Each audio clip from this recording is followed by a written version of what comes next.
Guru fisika gue bilang gini, Molan, maju ke depan. Dia bilang gitu. Bu, gambarkan tegak lurus. Gue diem aja. Gue tuh kalau udah disuruh ke depan, udah nggak bisa mikir, nggak bisa mengendalikan diri untuk tenang tuh nggak bisa. Jadi karena nggak tenang dan emang udah bodoh kali ya, gue nggak tahu cara gambar tegak lurus. Lo tau tegak lurus nggak? Jangan-jangan lu sama-sama bodoh sama gue lo. Bisa jadi.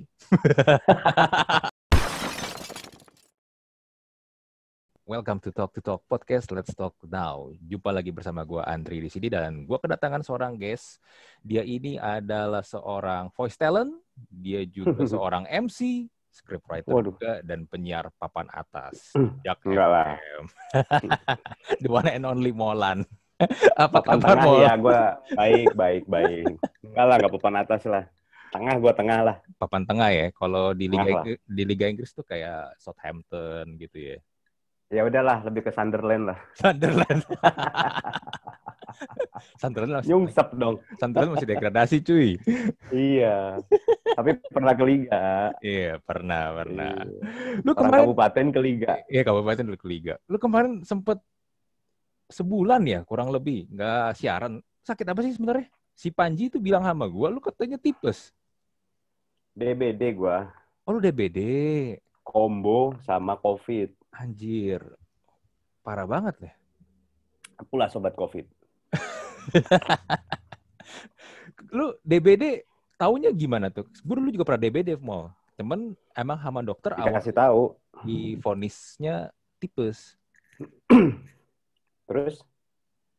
Iya, divonisnya tipes, tapi ternyata gue demam berdarah setelah dicek trombositnya. Oh. Sebentar, biar sama lah. Gue pakai topik kayak lo.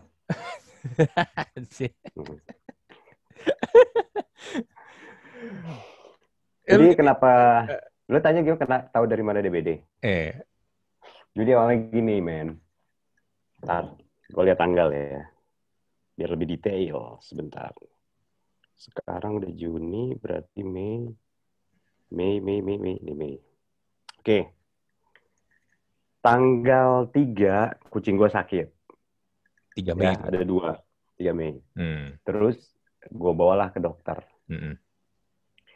Kemudian tanggal 4-nya gue kasih obat sendiri. Digigit gue. Oh, digigit kucing. Oke. Kucing. Besokannya meriang. Oh. Gue minta obat. Sampai tanggal 8 hari Sabtunya itu nggak turun. Oh. Tanggal 9 gue memutuskan gue harus cek darah nih. Gue bilang, udah enak banget itu anjir. Meriang. Meriang parah lah. Sambil siaran tuh edan lah. Terus tanggal 9-nya gue cek darah ke IGD ya kan. Di situ trombosit gue yang harusnya 150 ribuan, ini 130 ribuan. Wah, Pak, hari Selasa datang lagi ya Pak? Oke, gue cek lagi, udah 90 ribuan. Pak, ini harus dirawat, nanti pendarahan, kata dia gitu kan. Terus itu tanggal 11, tanggal 11. Tapi sebelum dirawat, di PCR dulu ya Pak. Aduh, gue ngomong ke orang rumah. Yakin gue ini positif pasti gue. Dijamin, gue bilang. Bener, jadi gue dirawat DBD di ruang isolasi COVID. Anjir. Gitu, men. 10 hari, walhasil, Lebaran itu tanggal 13. Tanggal 13 gue di rumah sakit, 14 gue baru balik. Tapi gue masih positif. Tapi karena nggak ada gejala atau apa, lu boleh balik. Trombosit lu udah normal. Mending lu balik dah. Memang mending balik sih, biar recovery-nya cepet gitu dan lain sebagainya. Udah, seminggu kemudian, tanggal 24-nya gue masuk siaran lagi. Oke. Sesungguhnya ya, sesungguhnya itu gue harus sebaiknya recovery itu sebulan tau. Sebulan? Oke. Iya. Karena yang gue kan tiap orang nanya, mau rasanya kena COVID gimana nih? Waduh, sorry gue nggak tahu. Gue antara DBD dan COVID aja gue nggak paham, gue bilang.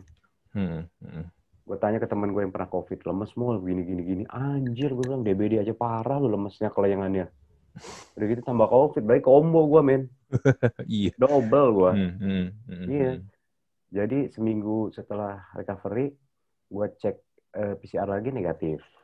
Udah, balik lagi gue siaran. Gitu. Itu masih agak lemas-lemas gitulah, lemas-lemas lucu gitu.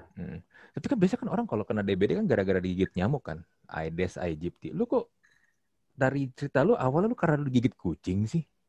Nah, kucing gue ini turunan nyamuk. Anjir. Bisa terbang Kucing gue dong. belang-belang. Enggak, dia nggak bisa terbang. Belang-belang ya bener. Nyamuknya belang-belang kalau nyamuk DBD. Belang-belang, dia nggak bisa terbang karena dia nggak nerusin sekolah terbang, nggak ada uang waktu itu. Tapi tetap turunan kucing. Gue nggak tahu, pokoknya mungkin ya analisa gue mengatakan bahwa ketika lu meriang gara-gara digigit kucing, imun lu turun. Menurut gue sih, imun turun, ngedrop, nah disitulah cikal bakal semua masuk. Gitu. Iya, hampir sebulan ya berarti pengalaman. Ya? Hampir sebulan, men. Hampir sebulan. Hampir sebulan itu. Iya. Udah pernah COVID belum lo? Wah, COVID sih belum sih. Amit-amit ya. Ayo dong. Anjir. Gimana? Biar jadi sobat COVID ya. Sobat COVID dan imunnya jadi melawan COVID-nya biar lebih ini. Apa sih namanya istilahnya, gue lupa. Jadi daya lawan lu lebih mengenal musuh lu gitu. Iya, biar lebih kuat lah ya. Iya. Jadi tubuh lu udah mengenal, oh ini sih COVID, begini cara lawannya gitu. Tubuh lu belum tahu cara melawan COVID berarti. Ya, tapi amit-amit jangan sampai sih, Mol. Jangan Jangan lagi lah. Iya. Nah, kita hari ini ngobrol sama Molan nih. Molan ini kan siaran udah lama ya jadi penyiar. Enggak, belum lah. Sempet juga lu masuk TV kan, pernah main TV seri juga lu waktu itu ya? Enggak lah, cuman sitkom lucu-lucuan gitu. Iya, sitkom. Bubaran kantor ya namanya. Iya, anjir. Nah, lu awal ceritanya tuh gimana, Mol? Kan kalau gua dengar lu di siaran kan, lu kan selalu sering bilang gua dari Bogor, gua remaja Bogor. Si Dodi juga suka ngeledekin lu kan, lu Rembo, remaja Bogor. Iya. Nah, lu gimana nih awal ceritanya lu akhirnya bisa sampai jadi penyiar? Kan lu berarti kan emang asli orang Bogor ya? Gue dari kecil di Bogor. Dari lahir. Oke. Kalau turunannya paling cuma berapa persen lah darah Sundanya. Hah? Gimana? Lu tinggal di Bogor tapi darah Sundanya cuma turun berapa persen? Jadi gini. Emak gue itu turunan Betawi Padang. Betawi asli, Padang asli. Bapak gue itu Cibinong. Nah, gue dapat Sundanya dari Cibinong. Lu kalau udah pernah ke Cibinong asli, itu 70% Betawi gayanya. Oke. Dekat Pakansari itu. 30%-nya Sunda. Oke. Nah, makanya gue bilang Sunda gue sekian persen, cuma sekian persen. Emak gue turunan Padang Betawi, bapak gue Cibinong Banten. Bertemulah dan gue lahir di Bogor gitu. Berarti lu boleh dibilang lebih ke Betawi lah ya, secara ini juga dibandingin ke Sunda lah. Ya, mungkin. Iya. Lebih banyak Betawinya kali ya. Karena di Cibinongnya lebih banyak Betawinya juga sih gayanya. Gitu. Nah, lu berarti menghabiskan masa kecil lu di Bogor. Nah, itu Bogor, asli Bogor. Lu kepikiran nanti kerja mau jadi penyiar itu sejak kapan mau? Atau lu sebelum? Wah, nggak ada. Sebelum nggak ada kepikiran. Nggak ada kepikiran. Gue itu orang paling nggak bisa ngomong di depan publik. Nggak bisa. Oke. Gue punya pengalaman SMA ya. Wah, sampai sekarang itu jadi celah-celahan teman-teman gue kalau ketemu. Jadi, Molan, maju, kata guru fisika gue. Gue ingat itu. Terus dia bilang gini, Molan, maju ke depan. Dia bilang gitu. Bu, gambarkan tegak lurus. Gue diem aja. Gue tuh kalau udah disuruh ke depan, udah nggak bisa mikir. Nggak bisa mengendalikan diri untuk tenang tuh nggak bisa. Jadi karena nggak tenang dan emang udah bodoh kali ya, gue nggak tahu cara gambar tegak lurus. Kamu bikin tegak lurus, kamu udah kelas 3 SMA ini, tegak lurus deh. Dalam hati gue, anjir tegak lurus apaan ini, goblok, gue bilang. Anak-anak ketawa aja. Terus gue dibilangin, kamu kalau begini lu nggak akan bisa lulus dari sekolah ini. Anjing, gue nggak bisa bikin tegak lurus. Lo tau tegak lurus nggak? Jangan-jangan lu sama-sama bodoh sama gue lo. Bisa jadi. Bikin tegak lurus maksudnya garis kan? Garis tegak lurus kan? Iya. Garis tegak lurus gue nggak bisa bikin. Oke. Gue nggak bisa bikin karena gue tuh di sini tuh weng weng weng weng weng depan orang weng weng weng. Weng. Padahal cuma huruf L. Iya. Lu Tegak lurus. demam panggung kan mau tuh namanya kan. Mungkin masuknya ke situ. Nah, terus gue nggak ada kepikiran ke arah kerja di depan layar. Justru gue sukanya di balik layar. Justru gue awal muasal kerja itu jadi produksi kalau di radio. Oke. Jadi produksi itu ngedit-ngedit, bikin chart, bikin spot, bikin iklan promo, bumper, kayak gitu-gitulah. Tapi lu pertama kali kerja berarti udah langsung ke radio nih atau ada sebelum? Oh, belum. Justru gue pertama kali kerja itu jadi fotografer. Oke, fotografer. Gue fotografer majalah pariwisata dulu, men. Oh, pariwisata apa nih? Bogor nih? Di Jakarta. Dulu namanya majalah Jalan-Jalan. Oh, oke, majalah Jalan-Jalan. Dulu. Di Nugra Santana gedungnya. Di Sudirman situ. Gue jadi fotografer itu cuma kuat berapa bulan gitu. Nah, terus gue cabut dari situ.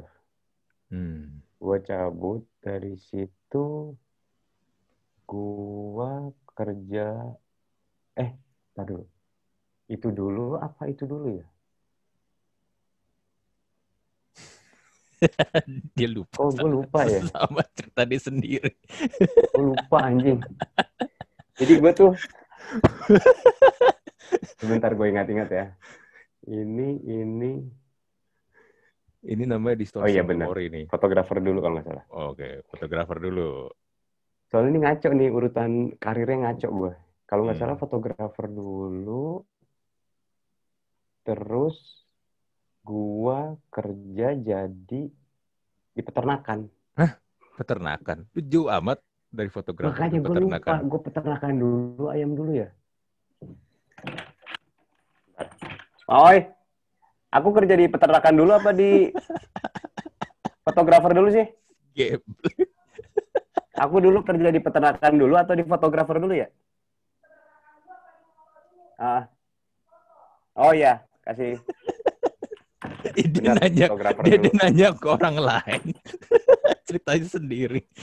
Gue lupa gue. Iya benar, fotografer dulu. Oh, fotografer dulu. Terus lu peternakan kan jauh cuy. Gue kan asli peternakan gue, kuliah. Oke. Lu kuliah peternakan di mana? Sekarang udah sukses. Sekarang lagi kecil-kecilan gue sukses ternak kumbang mini nih, macan kumbang mini. Anjir, Puma ya. Kan kumbang. Tapi yang mini nih. Mau loh. Terus gue di peternakan ngambil komunikasi. Gue belajar foto, video, radio, semua media gue pelajari. Dia itu program studi komunikasi di bawah Fakultas Peternakan, lucunya gitu. Kok gitu sih? Peternakan tapi belajar komunikasi.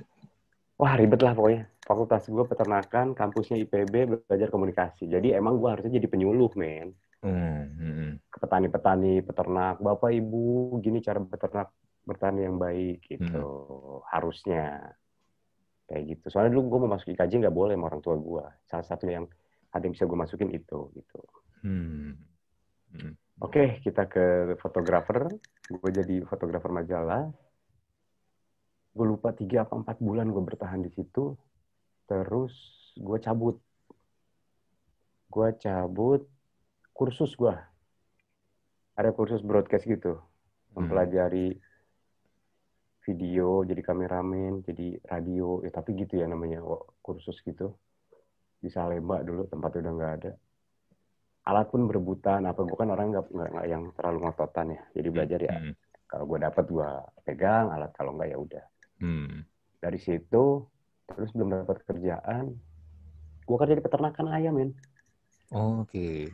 Kerjaan gue ngitungin ayam, mati berapa, ke peternakan yang mana, ngirim obat, ngirim pakan, ngirim batu bara buat pemanas, terus catat yang mati, sisa, panen, semualah. Jauh banget gue tuh loncatannya tuh. Itu cuma 3 bulan, 4 bulan juga. Oh, oke. Pendek-pendek ya kerjaan lu dulu ya? Pendek-pendek. Terus akhirnya temen gue ngasih tahu, Radio Mustang nih di Gandul Cinere lagi nyari produksi, dia bilang. Boleh deh gue coba deh. Gue coba masuk. Gue gak ada ilmu tentang ngedit audio, tapi mereka bilang, ya lu bisa, lu pelajari aja. Katanya. Yang penting lu ngerti musik dan lain sebagainya. Urusan belajar ngedit sambil jalan. Dah, masuk akhirnya gue. Dari situ gue kenal dunia radio. Berarti ini radio pertama Jadi, lu ya, waktu Mustang itu di FM ya? Cinere Gandul. Zaman Cinere Gandul. Itu tahun berapa, Mo? Gandul 2001, men. 2001. Oke. Yes. 2001. Terus 20 tahun ya, anjing tua banget ya. Lu baru sadar. 2001 gua. Iya 2001, iya 2001, 2002 itu kan lagi zaman-zamannya Meteor Garden lagi famous ya itu. Belum. Oh, belum. Dulu gua Sidul paling. Oh, Sidul. Itu lebih lama lagi, cuy. 2001. Meteor Garden tuh ya sekitar 2001-2002 sih Meteor Garden. 2002. Zamannya siapa berani ngehits tuh. Zaman itu. Iya. Helmi ya. Iya, sama Alia. Iya. Sekitar sebulan 2 bulan kita pindah ke Wisma Nusantara Mustang. Nah, gue tuh produksi di tempat situ ada penyiar namanya si Okep sama si Piko. Gue tuh sama mereka suka bercanda-bercanda gitu. Sama program director dibilangin, lu siaran aja dah bertiga lah. Hai nggak jelas lu katanya gitu kan. Terus akhirnya siaran hari Jumat malam dari jam 10 malam sampai jam 2. Terus siaran berapa tahun ya? Hampir 2 tahun kalau nggak salah tuh. 2 tahun. Hampir 2 tahun penyiar pagi satu cabut. Partnernya Rico Ceper.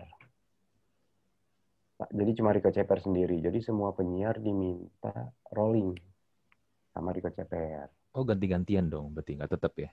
Mau cari partnernya, mau cari partner yang cocok siapa kira-kira buat pagi. Nah, gue diminta. Gue tadinya nggak mau nolak karena kerjaan gue produksi. Gue siaran cuma seru-seruan doang seminggu sekali. Gue emang nggak kebayang buat gitu. Diminta rolling akhirnya dipaksa ya udah gue rolling lah. Cuman buat ngeramein gitu, ngerti nggak? Nah, udahlah ngeramein belum tentu kepilih juga. Nah, udah akhirnya gue rolling. Kata orang-orang gue cocok ditandemin. Gue bilang gue kerjaan gue kan produksi nih, duit susah ntar gue gini. Akhirnya deal-dealannya gue siaran, habis itu produksi boleh sampai jam 2, jam 3 lu boleh pulang. Kenyataannya enggak, karena kan produksi kerjanya kapan aja. Dan gue dulu tidur di studio tuh dari Senin sampai Jumat. Minggu sekali pulang. Yalah, masih remaja ya kan. Lebih parah daripada anak agensi lo ya? Lah, agensi mah paling semalam 2 malam paling lama. Ini seminggu. Gue seminggu nunggu studio gue. Iya. Nungguin studio. Gue bawa dibeliin kasur Palembang mama gue, dibeliin ini buat bekal gue. Bawa tempat baju sendiri, wah mandi di sono. Terus akhirnya gue siaran tuh sama Rico 5 tahun. 5 tahun gue cabut ke TV. Ke TV. Sorry 4 tahun deh. Gue cabut ke TV. Jadi produksi di sana. Itu cuma 3 bulanan juga. 3 bulanan gue cabut. Gue freelance. VO, nge-MC gitu. Terus 2006 gue kerja di TV lagi, tapi bukan jadi orang produksi. Bagian dari produksi, kerjaan gue nulis, scriptwriter. Oke, scriptwriter ya. Nulis gosip, gue gosip. Dulu ada acara pagi gosip gitu. Terus setahun gue dipindahin ke dokumenter. Terus dokumenter itu dari gosip ke dokumenter itu jauh tuh. Terus on cam juga, reporter on cam buat nuansa pagi. Dipindahin ke TV lokal dulu namanya Sun TV, sekarang jadi iNews. Gue produser di situ. Pas gue produser di situ diminta siaran. Diminta siaran, gue siaran tuh di Kiss FM. Kiss FM gue bukan balik lagi ke Mustang, Kiss FM dulu. Sama Desi Novianti. Desi Novianti. Sekitar berapa bulan, di-cut, terus gue ditawarin lagi di Mustang. Di Mustang, berkumpul lagi gue, Riko Surya. Oke, ini berarti pertama kali lu ini ya, siaran bareng Surya juga ya di sini ya? Iya. Akhirnya, gue minta deal-dealan, lo kalau mau serius gue siaran, gue mau cabut di TV nih. Gue bilang. Akhirnya gue cabut di TV setelah deal-dealan sama radio. Gitu. Tapi udah, akhirnya di Mustang balik lagi, terus cabut ke Trax sama Surya, baru gue ke Jak FM. Tapi gini, Bang, lu kan tadi bilang lu sebenarnya kan nggak pede ya, tuh nggak bisa ngomong di depan banyak orang kan. Nah, lu gimana caranya ketika lu awal-awal lu siaran di radio, lu mengatasi hal ini? Gue nggak tahu ya. Awal-awal tuh waktu siaran sama Okep sama Pikok di Jigopel yang Jumat malam itu, ketika ada orang lain yang nggak gue kenal ada di studio, gue nggak bisa ngomong kan. Diem gue. Diem gue. Lu ngalamin hal itu juga? Iya, karena gue nggak pernah training. Kan gue cuma disuruh siaran gitu, ngerti nggak? Bukan disiapkan untuk menjadi penyiar. Jadi mental gue tuh emang nggak disiapkan untuk itu gitu. Kan kalau training lu tahu dong nanti teknik interview atau apa dipelajari lah gitu. Gue kan nggak mempersiapkan diri untuk itu. Mungkin karena gue udah nyemplung, terus dijejelin masalah-masalah kayak gitu, mau nggak mau lama-lama ya tubuh gue menyesuaikan gitu. Gitu paling. Jadi kayak gue nggak suka pedes gitu ya. Tapi makanan yang dikasih ya pedes terus ya mau gimana gitu. Jadi lu harus makan dong. Dan lama-lama lu terbiasa dengan pedas itu gitu. Mungkin analoginya kayak gitu. Lu bisa karena biasa jadinya kali ya. Ya kayak gitu. Nah, bukan bisa karena belajar dan punya bakat. Tapi ya mulai suara lu, gue bilang sih emang suara radio sih. Maksudnya suara lu suara yang memang enak didengar di radio. Masa sih? Iya.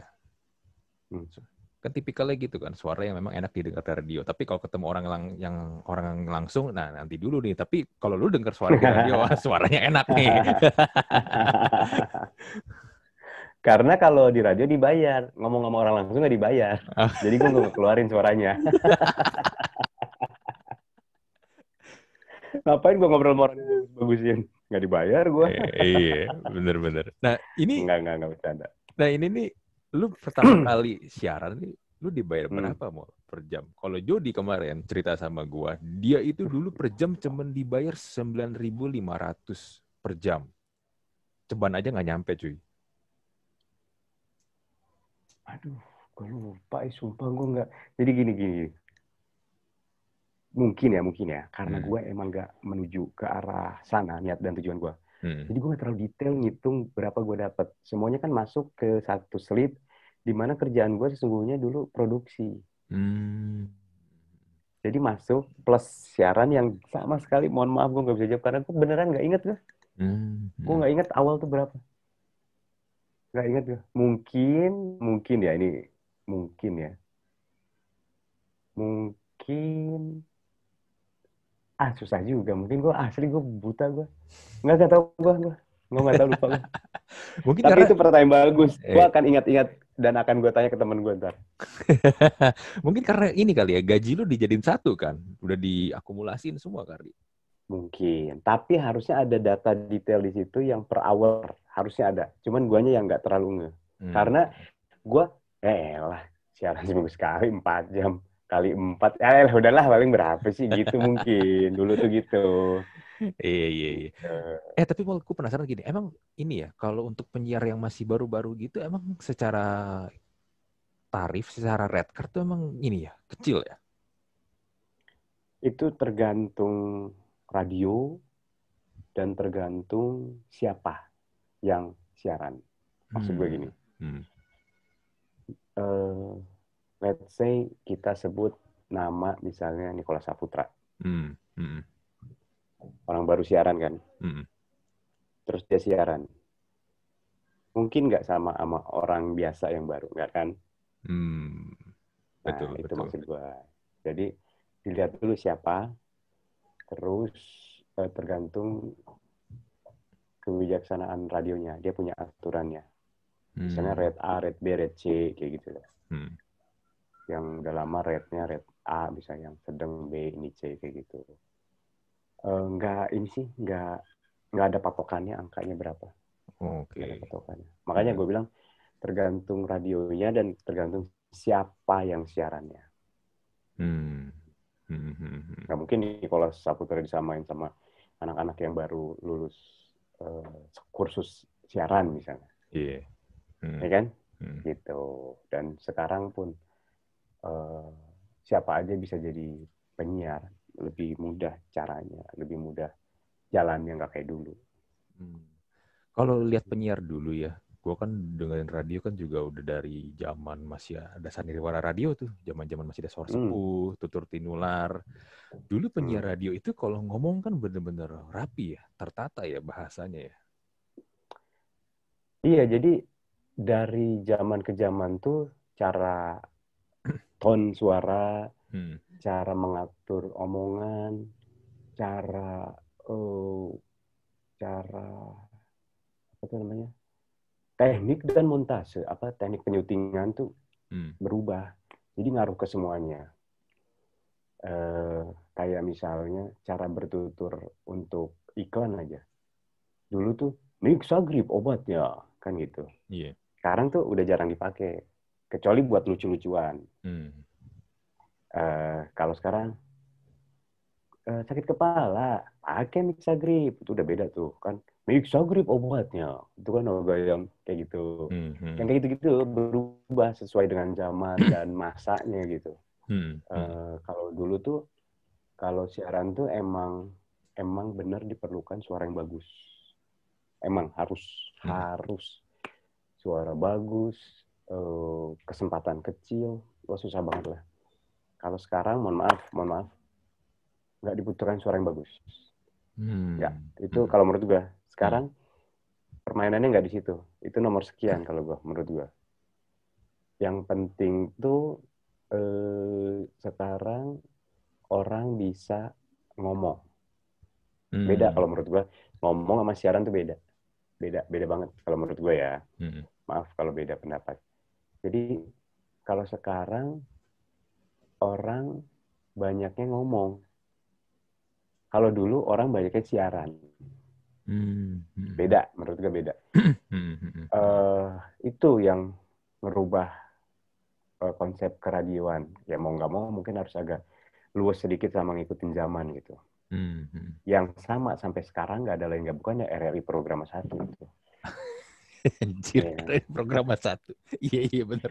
Iya, dia kan begitu terus kan. RRI lah kan programnya banyak. Ya kayak begitu, dulu tuh kayak begitu. Gitu. Itu RRI masih ada nggak sih yang berita itu yang cabai merah keriting? Kentang mutu ABC. Kolgepeng. Pasar Turi Semarang ada. Nggak tahu gue nggak tahu.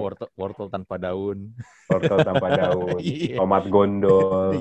Cabai TW, anjir. Cabai TW anak sekarang nggak tahu cabai TW. Nggak tahu. Tomat gondol nggak tahu. Iya. Dulu tuh ada satu masa kalau nggak salah ya, gue lupa ingat nih. Tapi kalau lu ketika dengerin radio swasta, RRI itu kadang suka masuk tuh untuk nyiarin berita kayak begitu tuh. Gimana? Radio swasta nyiarin yang itu? Iya, radio swasta nyiarin siaran beritanya RRI. Suka ada nyelip gitu. Itu kan emang kewajiban dari negara dulu. Ada. Iya, dulu kayak bener kan? Dulu kayak gitu kan ya?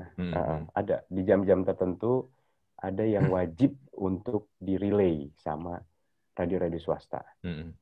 Seperti dulu zamannya TV dulu juga. Kalau TV swasta tuh dunia dalam berita tuh wajib itu. Ya karena dulu ada departemen penerangan. Iya, betul. Sekarang udah nggak ada. Bapak Harmoko. Apakah Bapak Harmoko itu? Terakhir masih nulis di Pos Kota kalau nggak salah. Oh ya? Masih kalau nggak salah. Pos Kota masih ada ya korannya ya? Ada kan punya beliau kalau nggak salah. Iya, punya dia. Tapi masih ada ya? Iya. Ada. Gue udah lama nggak lihat tuh Pos Kota itu. Dulu ada. Banyak komik-komik legend di situ. Ali Ojo. Lembar cergam. Lembar bergambar. Lembar cerita bergambar. Bener. Tua lo anjir. Iya, lu juga sama. Gue mah tahu dari internet yang gitu-gitu. Lu kan mengalami langsung lo. Oh gitu ya. Lu searchingnya di Yahoo ya, bukan di Google ya? Gue di nyamuk.com sama lalat.com. Pondok Putri. Nah, Mol, kalau lu ngelihat sekarang radio nih, industri radio sekarang kan ada yang bilang juga podcast akan membunuh radio. Lu sendiri kan sebagai seorang penyiar dan lu juga ada podcast kan. Nah, lu sendiri ngeliat ini gimana nih industri radio sekarang di era digital nih? Ya kalau menurut gua podcast, radio itu kayak YouTube, Instagram, Twitter, TikTok itu adalah sebuah negara yang memiliki warga yang berbeda menurut gua. Jadi YouTube tuh negaranya sendiri, Instagram negaranya sendiri, TikTok negaranya sendiri, ini sendiri. Jadi radio sendiri, podcast sendiri gitu. Jadi kayak sesuatu hal yang emang dunianya sama, mengeluarkan audio, tapi negaranya beda gitu. Udah masing-masing. Kelebihan radio sama kelebihan podcast, kelebihannya tuh punya ciri khas yang berbeda gitu. Masing-masing berbeda. Yang paling gampang didengar lah. Podcast tuh omongan panjang yang nggak dipotong. Udah pasti itu. Radio omongan yang berdurasi, potong lagu. Itu udah beda, dunianya udah beda. Berarti cara bertuturnya juga udah beda. Dengan jumlah waktu sekian, lu harus nyampein sesuatu yang akan dilanjutkan sama lagu. Podcast dengan jumlah waktu yang banyak, lu harus mengeluarkan opini lu. Lu beropini apa? Itu udah berbeda menurut gue. Jadi nggak akan ada siapa yang bunuh siapa, tapi mungkin lihat-lihatan dari jauh. Nggak akan sampai kayak gitu sih, nggak akan sampai bunuh-bunuhan. Cuman pada saat ini mungkin podcast lagi lucu-lucunya nih, lagi banyak didengar orang gitu. Podcast sendiri kan berkembang, yang tadinya audio doang sekarang jadi audio video. Betul. Gitu. Radio juga agak berkembang, yang tadinya cuman bisa didengar radio, bisa didengar di platform yang kayak gitu-gitu, saling menyesuaikan. Tapi yang pasti sih, karena gue pernah siaran dan juga melakukan podcast, beda feel dan ini itu beda. Kalau feel di radio kan ada nilai-nilai punchline, kalau ujungnya lagu itu feel-nya beda gitu. Orang ngomong punchline masuk lagu tuh feel ke pendengar tuh beda. Kalau di podcast orang ngasih punchline, timpa lagi, ngomong lagi, punchline lagi, gitu-gituan terus itu. Itu feel-nya udah beda. Udah beda. Rasanya tuh beda, nggak dengerin penyiar ngomong des ujungnya dikasih gong masuk lagu tuh beda sama orang ngomong di podcast punchline ketawa-ketawa, feel-nya beda. Jadi menurut gua nggak saling ganggu gitu. Mungkin yang itu es campur, yang ini es teler. Mirip banget. Yang itu ada ketan, yang itu ada nangka, yang ini nggak ada gitu loh. Mirip sebenarnya mirip. Gitu. Jadi nggak akan ini. Tapi di podcast sendiri, apalagi kalau lihat chart di Spotify ya, itu banyak didominasi sama penyiar radio kan? Beberapa di antaranya ya. Dan kalau gue pernah dengar dan juga pernah ngobrol juga, sebenarnya salah satu alasan kenapa penyiar radio juga sekarang banyak bermain di podcast, karena ya tadi seperti yang lu bilang, Mol, di radio itu merasa kalau pengen menyampaikan sebuah opini atau sebuah topik, terlalu dibatasin sama durasi. Jadinya tuh nggak enak ngobrolnya juga. Dan juga ada faktor KPI segala kan. Lu nggak bisa ngomong juga terlalu bebas ya. Dan ini juga sebagai pendengar radio, ini opini gue sih. Gue kadang gini, kalau ngedengerin radio ya, kalau misalnya mau dengerin lagu, kalau terlalu banyak lagu, gue sebenarnya agak-agak nggak terlalu serak juga sih. Karena menurut gue lagu itu gue sekarang bisa puterin di mana aja. Di Spotify bisa, di YouTube bisa. Dan sebenarnya kalau gue mau dengerin radio, poin paling penting menurut gue adalah gue sebenarnya pengen denger penyiarnya tuh ngomong sebenarnya. Ya betul. Tapi kenyataannya kalau yang gue lihat sekarang, lebih banyak durasi lagunya dibandingin penyiarnya ngomong. Ya, oke. Gimana menurut Dan, lu? jadi menurut gue gini, gue juga ngerasain hal itu. Masing-masing radio itu punya segmentasi dan strategi yang beda-beda. Ada beberapa radio yang menggunakan data, percaya banget sama data itu. Gimana cara dapetin data? By riset. Ternyata riset menunjukkan dan menyebutkan bahwa orang-orang lebih sekarang nih, orang-orang itu mungkin masih banyak yang mau mendengarkan lagu di radio ketimbang ngomong. Orang-orang kaya lu itu lebih sedikit ternyata. Oke. Gitu. Gue sih mungkin karena kita orang lama ya, cara kita orang lama, masih ngelihat radio itu tempat ngomong, tempat ngomong penyiar. Gue pengen dengerin penyiar ngomong gitu.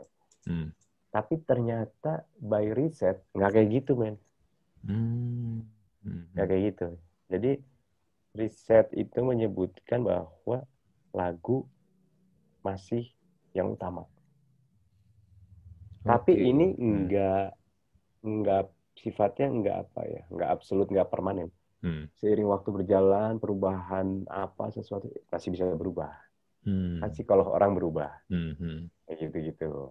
Mungkin untuk saat ini golongan kaum lu lebih sedikit daripada golongan kaum yang pengen denger lagu, gitu. Karena radio-radio sekarang lebih ke riset dan data, bukan like or dislike gitu. Gitu. Jadi kabarkan ke kaum golongan lu, kumpulkan orang lagi. Jadi kalau di riset jawabnya itu yang banyak gitu. Kayaknya kalau kaum golongan gua atau golongan lu juga kayak sekarang banyak kan dengernya podcast sih ya kalau mendengar si penyiar atau si hostnya ini ngomong sih soalnya. Justru podcast sekarang golongan milenial lebih banyak karena mereka lebih melek teknologi kan. Iya. Golongan kita mah udah kerjaannya cuma datang ke dokter kolesterol, mungkin golongan kita mah. Anjir. Kita memang pada nakal aja nih. Iya, kita masih berasa so muda aja sebenarnya. Menurut lo? Iya, menurut gua. Nah, gitu paling kalau menurut gue. Iya. Nah, lu sekarang kan ada podcast nih, namanya PPK Podcast. Baca gimana sih? PPK atau gimana? Atau bacanya? PPK aja. PPK. Oh, nggak langsung dibaca sekaligus PP gitu. PP. Awalnya mungkin seperti itu. Iya, tujuannya. Gue nggak tahu sih karena gue diajak, diajak setengah ditodong sama Gita dan Cia. Jadi awalnya tuh gue nonton IG live mereka. Bikin podcast yuk katanya. Ya nih, podcast kita kan cari Pisces lagi yuk, siapa? Molan. Dari situ, gue dari dulu emang beberapa orang ngajakin gue podcast. Terus gue yang masih malas-malas gitulah. Apalah podcast. Gue kan orangnya nggak yang teknologi banget ya. Menurut gue itu masuk ke dunia teknologi sih. Gue orangnya udah malas ngikutin kayak gitu. Udah malas, caranya lah. Surya bikin nama podcast masnya. Terus siapa ngajak gue, mana, ntar aja. Nah, akhirnya satu hari si Gita Cia ini ngajak. Entah kenapa gue bisa PPK. Oh, menarik juga nih gue bilang. Ya udahlah, sikat lah gitu. Terus awalnya gue juga nanya sama lu, ini PPK bacanya apa nih? PP apa-apa? Gita bilang, jangan, di sebagian pulau di Indonesia tuh PP artinya kotor loh, nggak boleh gini Iya, nih. bener. Artinya apa? Artinya ini. Waduh, ya udah PPK aja gitu. Iya. Podcast Pisces Kumpul. Gitu, Pak. Sampai sekarang 50 episode lah, 50 episodean. Itu 50 episode lu ini ya, konsepnya pure ini ya, ngobrol aja ya di situ ya. Ngobrol aja ya. Seminggu sekali, sekarang jadi 2 minggu sekali. Pernah break juga. Semaunya aja itu. Gitu. Belum serius ingin menghasilkan banget dari situ gitu. Tapi setelah kita bergabung bersama Podcast Mas, mulai terbuka. Ternyata ini bisa jadi ladang bisnis juga toh gitu. Kalau ngeliat si Podcast Mas sendiri kan mereka juga udah bikin semacam apa ya? Mungkin kayak semacam agensi kali ya yang menampung juga podcast-podcast baru, ya manajemen podcast-podcast baru juga kan mereka sekarang ini. Kencang loh mereka tuh bergeraknya gila ya itu. Untuk di Indonesia baru bergerak menurut gue. Oke. Karena di Amerika, di Eropa sih udah lama mereka podcast ini. Kalau di sana tuh justru ya, yang gue tahu ya di Indonesia apa di mana, justru pemasang iklan tuh produk-produk yang nggak terkenal. Misalnya, let's say, barbershop Asgar misalnya, atau misalnya ayam goreng Rihanna, itu lo pernah dengar nggak? Kayak gitu-gitu yang lokal-lokal gitu. Ada juga sih produk-produk gede kayak misalnya Sony misal ya, atau yang kayak gitulah gitu. Tapi di sana tuh lucunya tuh ada produk-produk lokal yang masuk gitu di podcast mereka gitu, kayak begitu. Ya kalau lu lihat di Indonesia sendiri gimana nih Mo? Ini kan kalau kita lihat kiblatnya di Amerika ya. Di Amerika kan 5 tahun yang lalu kan podcast ini udah jadi sebuah industri yang gede lah ya. Udah kayak YouTube lah ya. Udah kayak YouTube juga lah. Nah kalau lu lihat di Indonesia nih kira-kira arahnya akan ke situ nggak nih? Dibantu dengan masa pandemi ini sih, iya, arahnya ke sana. Karena masa pandemi ini membuat orang jadi lebih banyak membuka gadget untuk mencari hal-hal kayak gitu, menurut gue ya. Karena melihat ada podcast Mas yang bisa membuat agensi atau manajemen bisa sebergerak itu, berarti potensinya besar sekali sih menurut gue. Potensinya besar sekali karena sekarang itu pemegang iklan itu kadang mencari konsep-konsep yang berbeda gitu. Misalnya gini, gue udah taruh di sini nih, gue taruh di mana lagi ya? Gue dapat cerita dari si Bimo nih yang punya podcast horor itu. Dia masuk produk bank. Tapi horor. Horor. Lucu kan? Jadi emang mau cari pangsa yang berbeda gitu. Bahkan jauh lebih mudah mencari segmen target untuk para agensi pemasang iklan itu, ngerti nggak? Jauh lebih mudah. Oh, ini suka horor, ini suka berbau-bau kasur ranjang, ini yang dewasa-dewasa, ini yang agama-agama. Mungkin akan jauh lebih mudah. Masuknya lebih ke terkotak-kotak lagi, konsep yang mereka cari itu langsung dapat gitu. Nggak luas kayak di TV kan, terlalu luas kan. Betul. Mungkin ya memudahkan mereka juga untuk masang. Tapi kan kalau ngelihat, kalau gue coba mapping ya podcast ini kan memang segmennya emang kelihatan banget nih. Kalau si podcast A ngomongin tentang bola nih, ini bakal setiap episode ya pasti bola terus nih. Emang. Iya kan? Atau kalau misalnya basket terus, anime terus nih. Itu mungkin akan lebih memudahkan si ini juga ya, brand buat ngelihat nih, oh gue mau taruhnya di sini nih, gue lagi ngincer segmennya ini nih. Beda dengan Instagram kalau menurut gue. Kalau Instagram sekarang menurut gue udah di titik jenuh yang parah banget sih. Orang sekarang satu selebgram itu bisa ngendorse produknya bisa dari A sampai Z satu orang loh. Dari gue ya kadang-kadang nggak habis pikir gini loh. Ada satu selebgram bisa ngiklanin pemutih kulit, peninggi badan, pembesar payudara, sampai judi online, judi bola online jadi satu figur yang sama. Kan jadi bingung kan. Ini branding lu nih mau dibawa kemana ini sebenarnya ini orang. Semua disikat. Iya.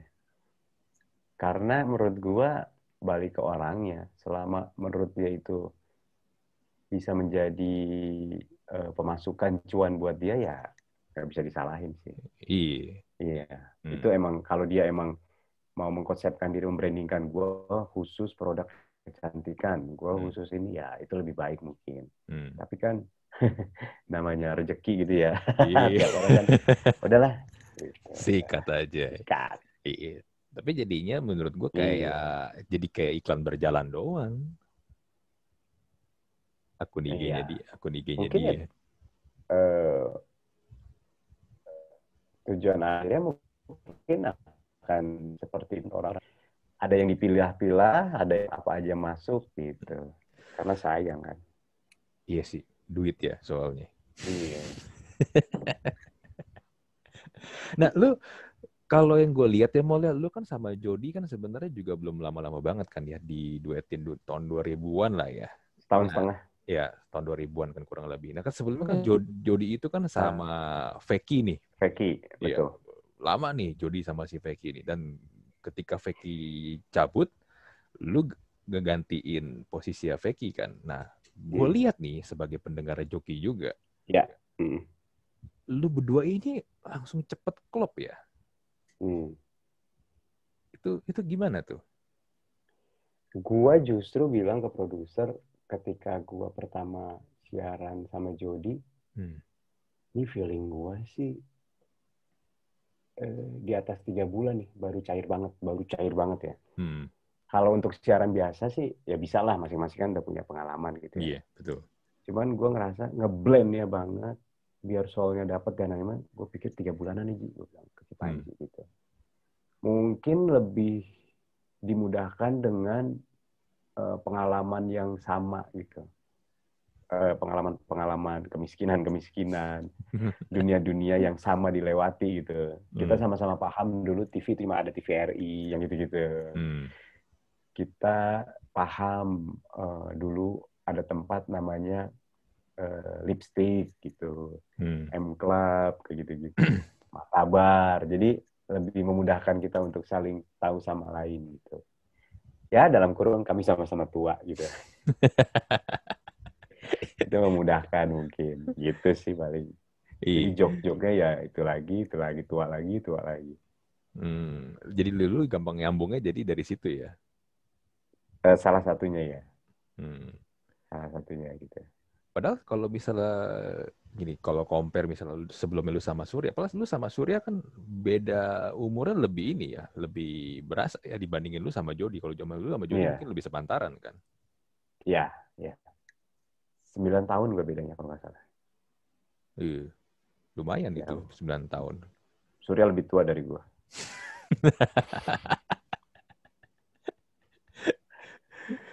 Lu lebih ini nih kalau gue boleh nanya nih ya, lu lebih berasa lebih nyaman mana sama Jody atau sama Surya, atau dari semua orang-orang yang pernah duet sama lu siaran?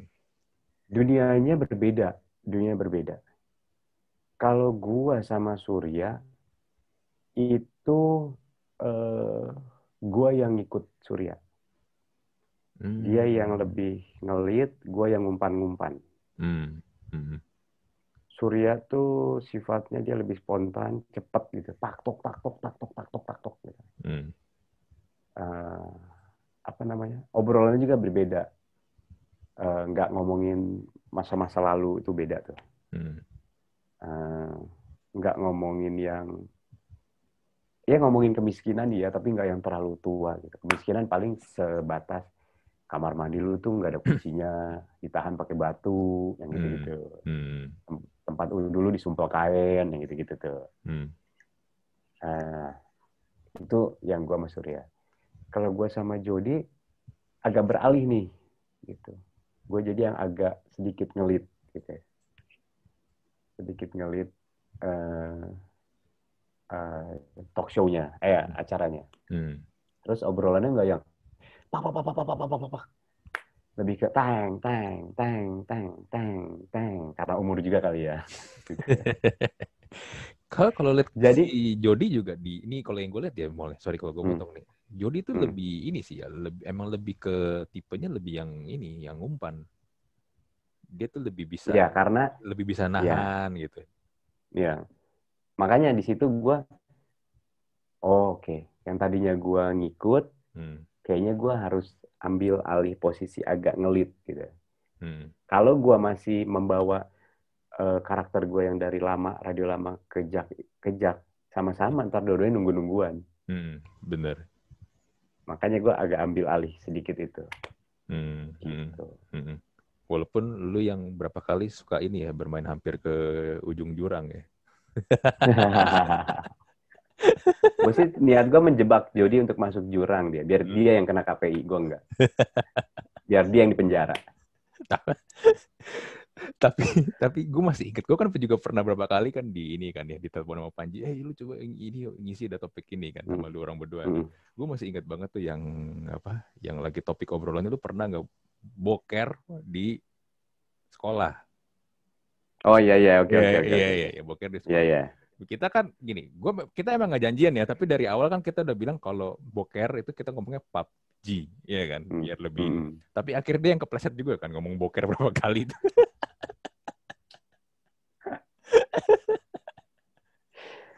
Maklum lah orang tua kan. Begitulah orang tua. Taman itu begitu. Oke deh. Mol, ini pertanyaan terakhir nih, Mol. Kenapa sih lu sampai sekarang masih gondrong? Salah satu penyebabnya adalah, jujur ya, bentuk kepala gue peyang, men. Bentuk kepala. Nggak bulet, nggak bagus. Nggak bagus. Jadi ketika rambut gue pendek, bentuknya tuh jelek gitu. Lu peyangnya peyang gimana sih? Peyang atas? Peyang gue, jadi kayak apa ya? Jadi nggak bulet gitu menurut gue sih. Jadi kalau pendek tuh kayaknya apa gitu. Tapi gue dalam waktu tidak dekat ini, emang ada rencana potong pendek sih gue. Bosen lah dengan ini. Kok ini gue udah agak dipotong pendek, men. Tadinya nggak segini. Tadinya segini lebih panjang. Tapi gue capek keramas. Iya. Capek gue keramas. Waktu itu gue ketemu sama lu lebih panjang sih emang. Panjang. Iya. Capek keramas, akhirnya gue potong pendek. Ini ntar rencana pendek lagi lah. Tapi itu nggak rontok ya? Rontok. Nggak, maksudnya gini. Kan kalau cowok nih, biasanya nih, apalagi yang umurnya udah 40 ke atas, salah satu penyakitnya adalah rambutnya mulai menipis. Atau menipis kan. Betul. Nah, lu tapi enggak ya? Juga. Oh, lu juga? Udah mulai menipis. Bini gue bilang, nih rambut lu nih udah mulai tipis nih. Gue ngaca, iya anjir. Nipis rambut gue. Ngerontok. Apalagi waktu gue sama Jody bareng konsumsi obat jenggot tuh. Ada yang diminum, ada yang dioles kan. Yang diminum itu ketika berapa minggu, rontok rambut gue main banyak. Buset, gue tanya yang jual. Kan rambut gue jadi rontok nih. Ternyata dia bilang, itu obat emang untuk keratin yang ada di rambut. Jadi keratin yang udah tua-tua, rambutnya dirontokin dulu, Bang. Baru ntar tumbuh lagi. Ya kalau tumbuh lagi, gue bilang. Nah, kalau semuanya rontok, gimana nih, gue bilang. Tumbuh lagi, Bang. Gitu. Banyak lu. Wah, gila. Lu ngapain pakai obat penunggu jenggot sih? Biar ini, men. Biar laki dikit lah. Biar laki dikit. Habis mau pergi ke Turki kayak anaknya DMS numbuhin jenggot, nggak ada duit gue. Tapi ya Mol, ini pengalaman juga nih dari gue nih. Gue kan juga rambutnya udah menipis kan. Akhirnya kan gue memutuskan untuk ya gue berdamai lah daripada gue menunggu harus lama berdamai. Akhirnya kan gue pelontosin juga kan. Karena gue ngeliatnya begini loh, ada masih sebagian besar cowok nih yang rambutnya sebenarnya tuh di bagian tengahnya kan udah nggak ada nih ya. Cuman ada di samping-sampingnya doang. Gue berpikirnya gini, daripada lu masih tidak bisa move on, lu masih nggak bisa berdamai, lu membiarkan rambut lu tuh seperti ini tuh, gak? Onigiri. Kepala lu tuh nasi. dibungkus sama rumput laut. Itu kan ya, gue daripada lu begitu, mendingan dipelontos sekalian kan, lebih keren lah maksud gue, dibandingin lu mempertahankan yang udahlah, yang maksudnya ya udahlah, udah nggak bisa diapa-apain. Tapi kan nggak semua orang belum bisa menerima konsep pelontos tuh keren, men. Iya, benar. Iya. Benar. Tapi jadi, buat gue botak tanggung lebih nggak keren dibandingin iya. pelontos. Jadi emang ada orang-orang yang kadang gue mikir, itu buat apa lu pertahanin gitu, mending sekalian gitu lu abisin ya kan. Iya. Kadang-kadang nih ya, di bagian atasnya tuh udah cuma tinggal beberapa helai yang aduh tipis banget gitu loh. Mungkin konsep kerennya beda sama lu. Kalau lu kan konsep kerennya gini, lihat dong gua pelontos, ya kan, keren kan? Nah dia bilang gini, lihat dong gua masih mempertahankan sedikit rambut, ya kan, masih ada kan, keren kan? Nah konsep keren kalian tuh berbeda. Itu optimisme yang ini yang sangat luar biasa ya untuk orang-orang yang seperti itu ya. Iya, beda, optimis yang berbeda itu. Oke deh, Mo. Thank you banget tuh buat ntar pelontos apa enggak. Ya nanti inilah. Thank you. Nanti akan ada suatu hari di mana lu akan siap untuk berpelontos dan lu berdamai, rambut lu udah nggak ada sih. Iya. Oke deh, Mo. Thank you buat ngobrol-ngobrol ya. Thank you. It's nice talking to you. Gue yang senang nih ngobrolnya. Oh, kemarin gue minta maaf ya. Bisanya kapan nih? Ntar gue kabarin dah. Waktu itu gue di mana ya? Lupa gue. Belum sakit ya? Iya, kayak lu belum sakit ya. Mungkin lu. Terus kemarin, ntar lah Jumat, Sabtu Minggu gue bilang. Iya. Maksud gue ngaturnya takut ribet dan kelamaan, sorry ya. Iya, nggak apa-apa, Mo. Gue ngerti kok. Lu lagi sibuk di ini kan, tugas di Wakanda soalnya. Oke deh, kita close episode podcast kali ini. Molan dan gua Andri mohon pamit. Kita jumpa lagi di episode berikutnya. Bye.